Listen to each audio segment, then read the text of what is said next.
নমস্কাৰ। কবিতাৰ শিৰোনাম সূৰ্য। তেওঁ সূৰ্য, সেইবাবে আমাৰ জীৱন পোহৰ। তেওঁ এজোপা বিশাল গছ, সেইবাবে আমি প্ৰবল বৰষুণতো নিতিতো। তেওঁ জোন, সেইবাবে আন্ধাৰতো আমি খোজ কাঢ়িব পাৰোঁ। তেওঁ ছাঁ, সেইবাবে জীৱনৰ কষ্টৰ তাপে আমাক দহিব নোৱাৰে। তেওঁ এচাটি শীতল বতাহ, সেইকাৰণেই হাজাৰ বিপদতো আমি শান্ত হ'ব পাৰোঁ। আচলতে তেওঁ এজন যাদুকৰ। আমাৰ সকলো সমস্যাৰ যেন সমাধান তেওঁৰ ওচৰত থাকেই। তেওঁ আছে।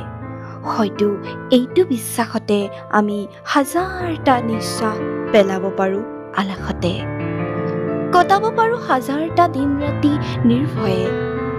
আমাৰ সপোনবোৰক বাধা দিব পৰা শিলবোৰ ভাঙিবলৈ তেওঁ কেতিয়াবা হৈ পৰে বজ্ৰপাত, আৰু কেতিয়াবা আমাৰ অভিমান ভাঙিবলৈ হৈ পৰিব পাৰে কপাহ।